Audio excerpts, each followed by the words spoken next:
Letreiro branco em fundo preto. Ministério do Turismo, Grêmio União e Usina da Pedra apresentam Visões do Futuro Serrana. A tela escurece.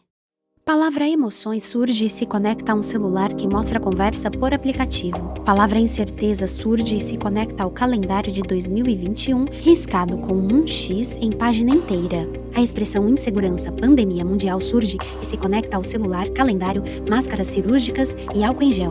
A palavra recomeço surge e se conecta a um caderno espiral que tem frases a caneta riscadas por cima. As palavras relações humanas surgem e se conectam a um porta-retrato com a foto de 3 moças abraçadas. Em letras garrafais e azuis claras, o título Visões do Futuro. Serrana SP 2022, vista aérea do Parque Bela Fonte. Sob céu claro, o totem Eu Amo Serrana. Vista aérea da cidade de Serrana e da igreja Nossa Senhora Aparecida.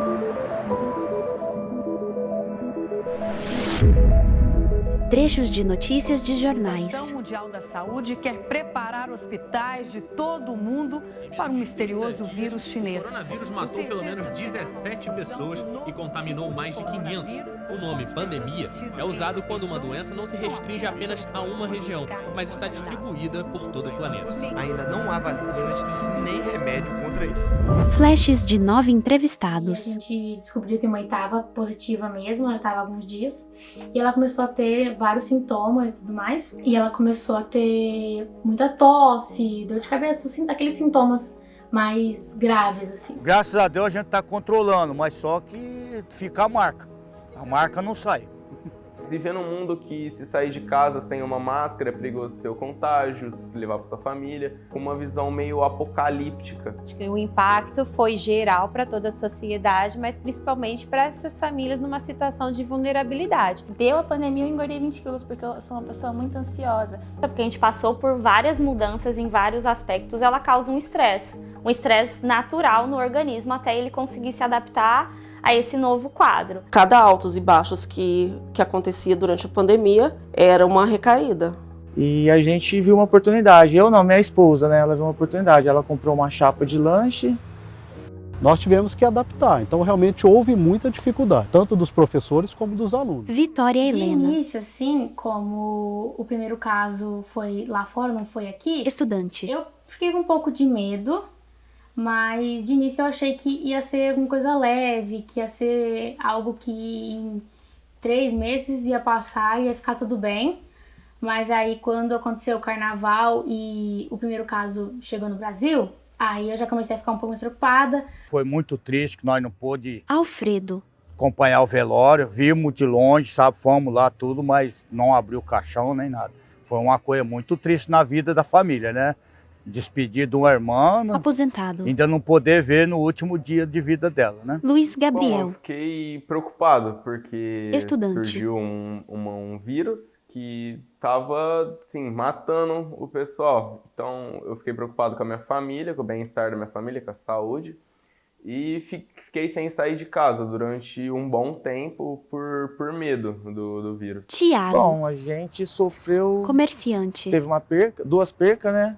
Faleceu minha tia e o meu primo. Tirando esse fato ruim, pra gente foi bom, né? Eu trabalhei 13 anos de frentista e a gente viu uma oportunidade. Eu não, minha esposa, né? Ela viu uma oportunidade. Ela comprou uma chapa de lanche. Como o pessoal tava falando que o delivery tava pegando e tal, então ela começou a vender de sábado e domingo lanche pros amigos. Foi um período muito difícil, ainda está sendo difícil, né? Quando nós fomos pegos de surpresa pela pandemia em 2020, Diretor ETEC. para nós, professores, gestores, esse período difícil porque nós não sabíamos como que seria e quanto tempo seria. Mirene. Então a gente realmente se viu numa situação bem complicada, fechamos tudo, Coordenadora do E CRAS. começamos a trabalhar remoto. A gente viu a dificuldade Franciele. de estudar, principalmente quem fazia faculdade. Comerciante.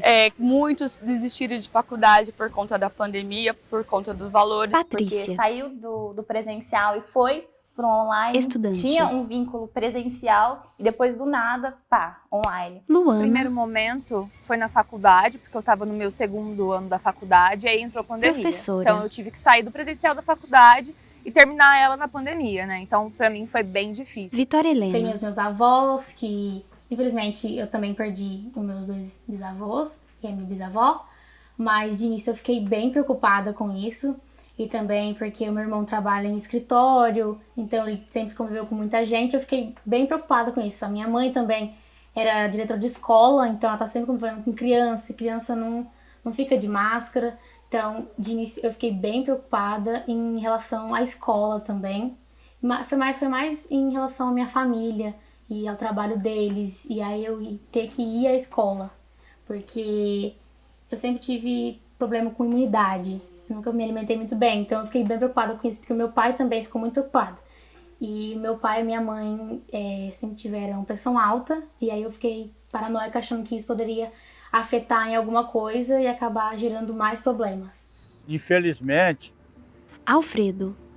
eu tive uma irmã de 64 anos, foi contaminada, ela não teve jeito, ela já foi piorando, ficou 30 dias internada, entubada, mas no fim acabou não resistindo, acabou falecendo. Foi muito triste que nós não pôde acompanhar o velório, vimos de longe, sabe, fomos lá tudo, mas não abriu o caixão nem nada.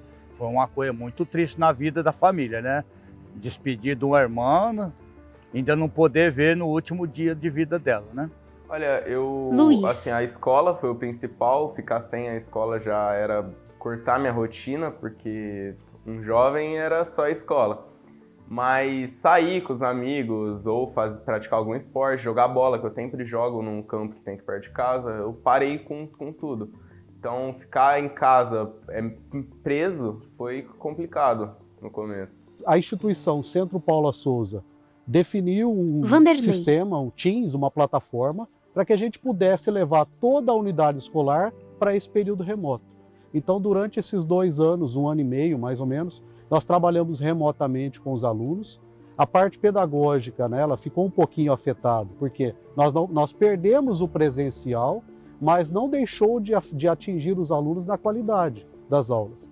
Foi um período difícil de transição, né, do presencial para o remoto, porque os alunos também tiveram que se adaptar, os professores também tiveram que se adaptar. Então, nesse período, nós ofertamos aulas dentro da plataforma, aulas remotamente e aulas síncronas, que nós chamamos, né, ao vivo, onde os professores conectavam no horário da aula, juntamente com os alunos, e ministravam as aulas dentro da plataforma. É dia. Imagens aéreas da Igreja Matriz que se distancia revelando seu entorno. Carros trafegam ao redor da Praça da Bandeira. Surgem manchetes de jornais. Números de mortes por Covid no Brasil aumenta 50%. Mulheres são maioria na linha de frente. Em 1 ano, 305 mil mortes acima do esperado no Brasil. Vanessa, psicóloga. Na verdade, toda a condição de mudança, porque a gente passou por várias mudanças em vários aspectos, ela causa um estresse. Um estresse natural no organismo até ele conseguir se adaptar a esse novo quadro. Então, muitas pessoas relataram sintomas de ansiedade, mas que podem ser decorrentes do estresse desse momento. Então, a maioria foi sintoma de ansiedade mesmo, ou crise de ansiedade, ou crise de pânico, tremedeira, palpitação. Esses foram os maiores. Laura. Eu fazia terapia antes. Estudante. Antes da pandemia começar. E quando teve o começo da pandemia, eu parei porque não tinha como ir, né? Porque estava bem tenso aqui, e alguns meses depois eu comecei virtual, com a antiga psicóloga que eu ia. E depois eu tive que voltar, porque, querendo ou não, o isolamento tinha seu lado, tem sempre o seu lado bom, de você não se contaminar. Só que tem um lado ruim, que você fica muito tempo concentrado num lugar só, com as mesmas pessoas, a mesma rotina, e chega uma hora que não tem mais o que você fazer. E começa a aparecer minhoca na cabeça, né? E nisso eu não fazia mais terapia, não fazia mais acompanhamento psicológico nenhum, nem com psiquiatra, que daí veio a tentativa de suicídio. Um dos maiores impactos foi Patrícia. O medo, né, de você perder um ente familiar. Eu não perdi, mas você ter o medo, que nem eu comecei na pandemia, eu comecei a trabalhar como cuidadora de idoso. Então você tem aquele medo, será que eu vou levar aquilo para aquela senhora que eu tô cuidando, que eu tô dando o meu afeto. Mesmo eu sendo da área da saúde, eu sei que como que uma pessoa tá tendo uma crise de ansiedade, mas quando aconteceu comigo, eu não pude diferenciar. Para mim, eu ia morrer. Foi isso que aconteceu comigo. Eu tive uma crise de ansiedade aqui em casa e foi uma sensação horrível. Trechos de notícias de jornais. A pandemia do coronavírus fez com que a taxa de desemprego entre os meses de maio e julho atingisse nível recorde desde 2012. O preço dos alimentos só aumenta durante essa pandemia. No último mês, a gente lembra aqui que o grupo foi responsável pela segunda maior contribuição para a inflação oficial do país. E em vários países ela desencadeou um outro problema, a inflação dos alimentos. Mirene. Tivemos muita dificuldade para acesso com os usuários, pela questão da falta da internet, né, para os usuários, mas mesmo diante dessas dificuldades, a gente conseguiu aí, de alguma maneira, conduzir algumas orientações para ele, principalmente nas questões de orientações quanto ao uso de máscara, higiene pessoal, né, lavagem das mãos, e a partir daí também começamos a verificar as necessidades emergenciais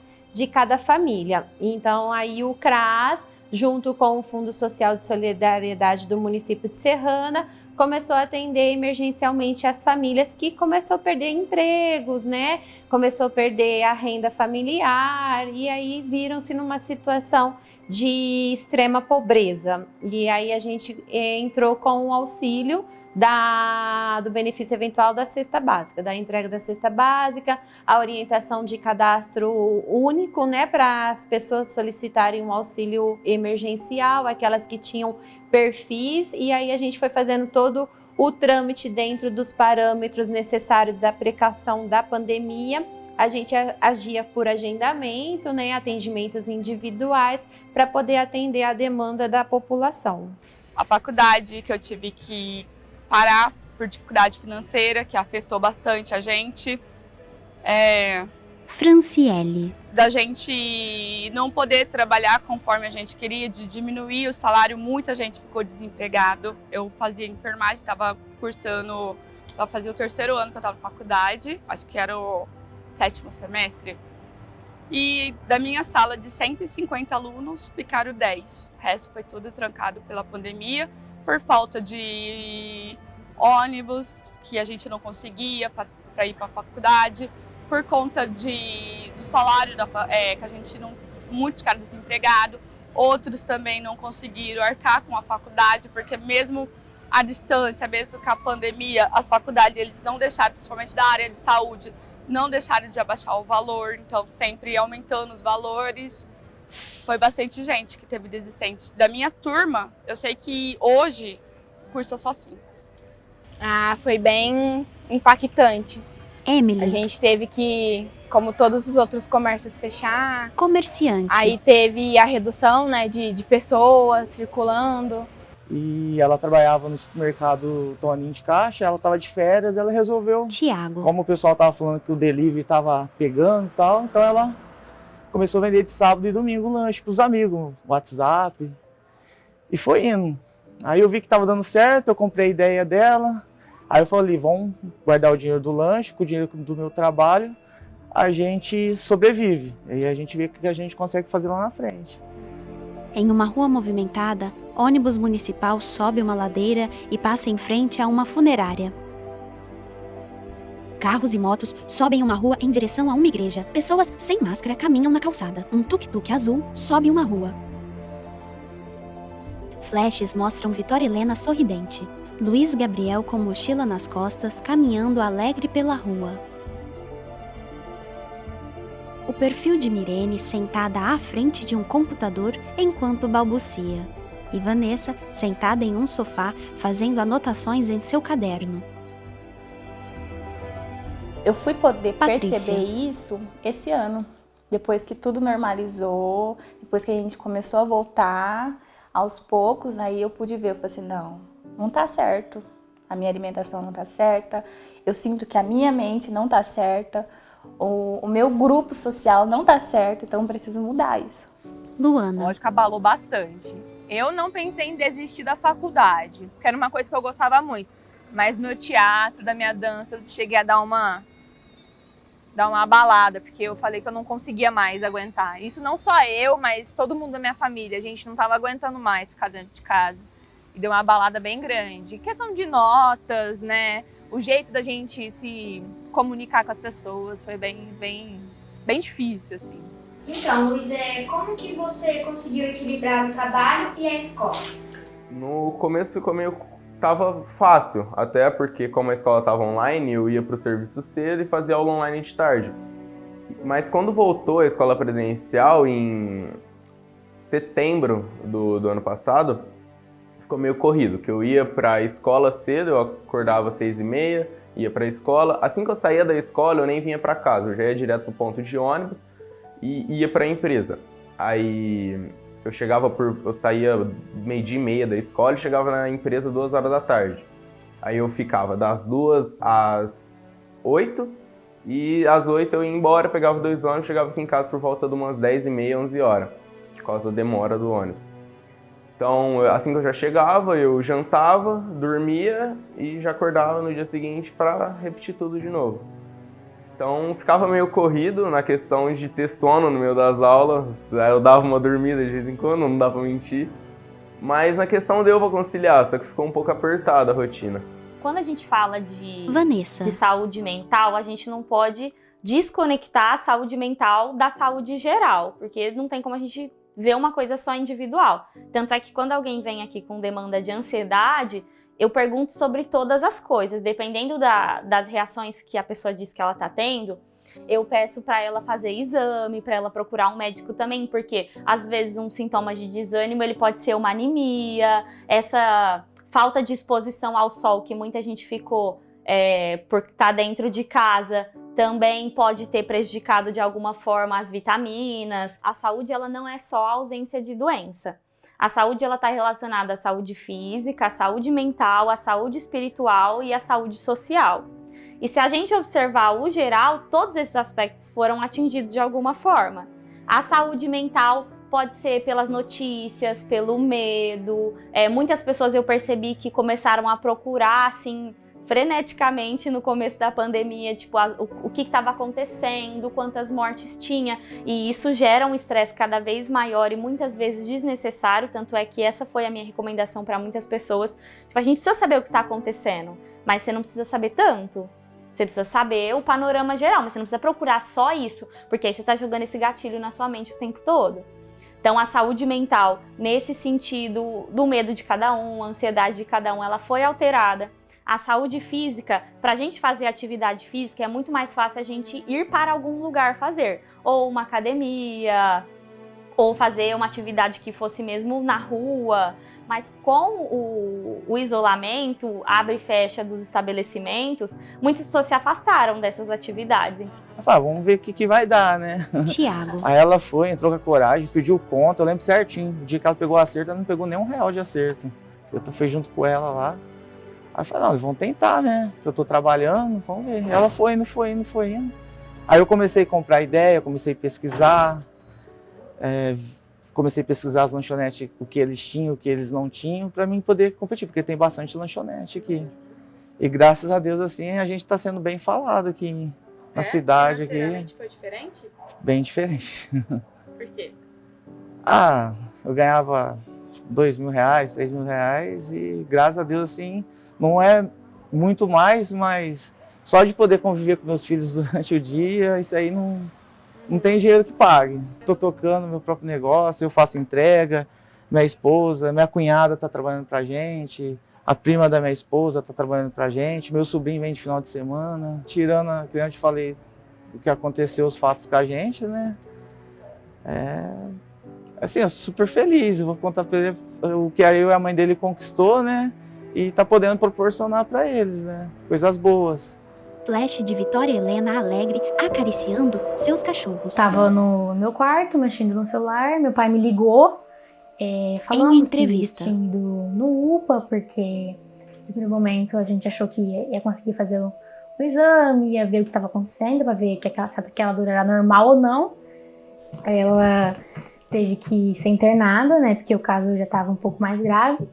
Quando eles fizeram um raio-x do pulmão dela.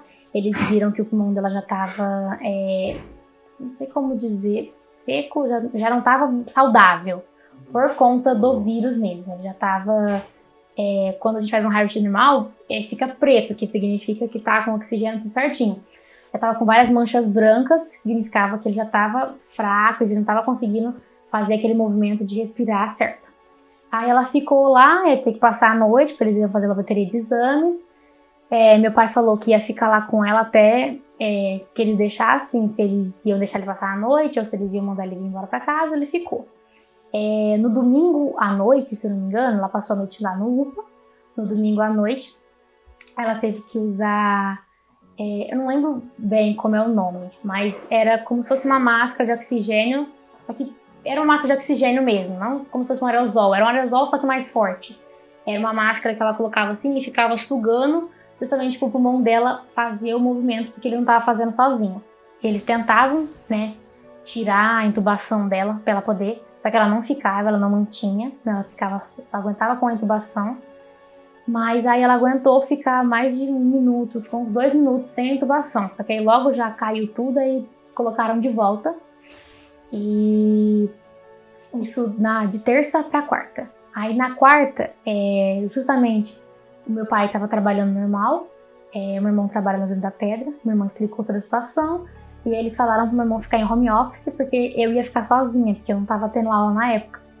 E aí meu irmão ficou em home office, e eu estava fazendo o almoço, meu irmão estava trabalhando na hora, e aí a psicóloga do hospital ligou pra gente, pra saber como é que a gente estava, lidando com tudo isso, conversamos normal, e perguntou se a gente queria fazer uma visita. Quando ela falou isso, eu e meu irmão, a gente ficou com muito medo, a gente começou a ficar desesperado. E a gente, minha mãe principalmente sempre foi evangélica, né, sempre seguia a igreja e tudo mais. Então a gente fazia oração o dia todo. Na hora que a psicóloga ligou e falou isso, a gente começou a orar, chorar desesperado, ficou com bastante medo, porque a gente achou que era aquelas visitas que é pra você falar tchau pra pessoa mesmo. O médico falou assim, olha, vocês podem falar tudo que vocês quiserem. Se vocês xingarem ela vai escutar, ela vai ficar sabendo de tudo. Então, vocês podem conversar normalmente, ela só não vai responder. Responder, ela vai responder de outras formas, mas ela tá escutando tudo que vocês vão falar. Qualquer coisa que vocês falarem, ela vai escutar tudo. A gente foi conversando, brincando. A gente aqui em casa, a gente sempre teve uma brincadeira de... A gente sempre foi muito próximo, né? Os cachorros, a nossa vida, sempre foi. A gente sempre teve uma brincadeira de fazer vozes nos cachorros, como se eles estivessem falando. E aí eu cheguei lá e fiquei falando, mãe, a aluna falou isso e isso pra mim. A Nina também, não sei o que, a aluna fez isso. Conversando mesmo. Aí meu pai, a gente conversou também um tempo. A gente fez uma massagem no pé dela. Foi interagindo com ela mesmo. Aí eu peguei e eu falei, eu lembro, eu te falei alguma coisa. E aí eu abracei ela bem forte e falei que eu amava ela, que eu faria de tudo por ela e tudo mais. Dei um beijo na testa dela e na hora o batimento dela foi a 100, porque justamente ela estava escutando, ela estava sentindo que eu estava lá. E aí eles ligaram pra mim, falaram assim, ó, a gente viu que você foi para um pronto atendimento, a gente quer saber o porquê que você foi. Patrícia. E aí eles falaram assim, ó, a gente quer que você vá no médico para eles poderem te examinar. Aí foi aonde minha médica falou assim, ó, eu vou te passar para psicanálise, vou te dar um relaxante para você poder ver. Aí eu passei na psicanálise, aí ela falou assim, ó, você é muito nova para ter essas crises. Assim, eu sei que é estressante, a gente tá vivendo no meio assim que a gente não pode, como eu posso dizer, se aproximar do jeito que a gente era antes. E você parece ser uma pessoa muito amorosa, gosta desse afeto. E as pessoas se distanciaram, né? Foi basicamente o que aconteceu, né? A gente fica muito em casa, as pessoas próximas que a gente tinha, a gente não tem mais. Então, teve esse impacto também. Assim como tudo na vida, a gente tem que Vanessa. aprender a usar essa dor de uma maneira positiva. Tipo, tentar entender o que essa dor significa pra mim e ressignificar ela. O que eu aprendi com essa situação, o que eu posso fazer a partir de agora, quais são as atitudes da minha vida que eu gostaria de mudar. Então, Eu gostaria, então, de estar mais próximo dos meus familiares agora. Eu quero mudar essa perspectiva que eu tinha, às vezes, de fazer coisas que eu percebi que agora não tem sentido. Você tem que, na verdade, tentar entender e ressignificar essa situação que foi dolorosa para você, né? E usar de apoio, claro, aquelas pessoas que você ama, não se afastar, porque o afastamento, ele piora a situação. Muitas vezes a gente se sente sozinho diante daquilo, e quando você começa a compartilhar com verdade, com pessoas que você sabe que vão te ouvir de alguma forma, você se sente mais acolhido, você se sente melhor. Algo assim que eu pude ver que isso passa. Patrícia. Isso não é meu. E que a psicanálise, você acreditar em você, você saber pedir ajuda, você olhar e falar assim, isso não é meu e eu sei que eu consigo sair disso. Olha, é muito aprendizado, assim, eu vejo que agora eu preciso aproveitar tudo que tá na minha frente. Luana. Que antes, às vezes, eu reclamava muito que eu tava fazendo alguma coisa. Nossa, tenho aula hoje de novo, nossa, tem que fazer isso de novo, mas hoje eu vou e eu não reclamo de mais nada, porque eu sei que eu não quero ficar dentro de casa de novo, é muito ruim. Então hoje eu levo assim comigo que eu tenho que aproveitar tudo que tá na minha frente, todas as oportunidades, todos os momentos. Se tiver um sonho, corre atrás, às vezes vai encontrar muito obstáculo no caminho, Tiago. Pessoas vão vir, vai te fuzilar de todo, segue a linha reta, não dá ouvido, fecha o olho, abaixa a cabeça, segue aquele plano. E primeiramente Deus, né? Confiar muito em Deus. Isso aí eu e minha esposa, nossa, acredita demais em Deus. Tudo foi... Até posso contar a história, que eu falo que esse carrinho de lanche foi Deus que nos deu. Uma vez, quando eu fui tirar a carta de carro e moto, eu desisti de tirar a carta de moto porque porque meu amigo faleceu. Então eu fiquei traumatizado. E do nada, antes de abrir a lanchonete, eu vou tirar a carta de moto. Me veio essa vontade. Peguei e fui lá e tirei. Logo em seguida eu comprei a moto antes de ter o carrinho de lanche. Acho que era Deus que já estava preparando isso pra gente. E aí minha mulher teve a ideia de vender o lanche. Eu tendo a moto, tendo a carta, não precisei de contratar mototáxi, eu mesmo estava ganhando dinheiro das entregas. E foi Deus. Eu só tenho assim, agradecer mesmo a Deus, que foi Deus que... Hoje nós estamos aqui, nós estamos porque a fé que nós tínhamos em Deus, sempre com a esperança de melhorar a nossa vida. Então, se você tem um objetivo, um foco, siga ele, vai vir muita gente falar muita coisa e não deve escutar. E aí eu tava dormindo tranquila, e aí quando era 3 da manhã, 3h30 mais ou menos, ela teve uma parada cardíaca às 3. Vitória e Helena. Às 3h30, 3h40, ela teve outra. Aí o médico, né, eles têm que fazer todo aquele procedimento pra ver se a pessoa realmente veio a óbito, né? Todo procedimento médico pra ter certeza de tudo que aconteceu, o que causou aquilo. E aí, quando eles tiveram certeza, eles ligaram pro meu pai, explicaram tudo mais, né? Você acha que ela deixou o legado dela? Com certeza. Com certeza. Principalmente pela escola dela, pela família, né? Porque ela sempre cuidou da nossa família muito, sim. Ela era a abelha rainha mesmo. Sempre em questão dos próprios animais mesmo. Eu acho que eu peguei muito disso da minha mãe mesmo. Ela sempre gostou muito de animal, principalmente passarinho. A gente tem o papagaio até hoje, o Leleco, e é o dia todo. É o dia todo. Com o papagaio, eles têm costume de conversar, né? E minha mãe, todo dia de manhã, ela chegava lá, oi, nenê, oi, Leleco. Então ele fica o dia todo, assim, porque o papagaio, quando você fala alguma coisa, ele aprende. Então ele ficava imitando minha mãe até hoje, assim. Ele imita a minha mãe, né? Ele fica, oi, nenê, oi, bebê da mamãe, não sei o quê. Ele manda a Nina calar a boca, porque a Nina sempre latiu muito, igual ela tava aqui agora. Minha mãe, sim, com certeza deixou um legado enorme. Em questão também, que foi muito importante, da vacinação. Se bobear, ela saía na rua gritando, vai se vacinar, não sei o quê. Porque ela sabia o quanto era perigoso, né? O mundo inteiro estará de olho no Brasil amanhã. Mais precisamente em Serrana, cidade do norte do estado de São Paulo. Isso porque a cidade foi escolhida para participar de um estudo inédito sobre a vacinação, o Projeto S. Antes do programa de vacinação, a cidade enfrentava uma das piores taxas de transmissão do vírus em todo o estado. Uma em cada 20 pessoas aqui transmitia o coronavírus. Agora, com quase toda a população adulta imunizada, os cientistas relatam uma queda brusca no número de casos e de mortes entre todos os moradores de Serrana. Por mais que seja extremamente bobo, ou, sei lá, depende muito das pessoas, né? Cada um tem a sua visão de como se expressar. Vitória Alguns Helena. têm dificuldade, outros têm mais facilidade.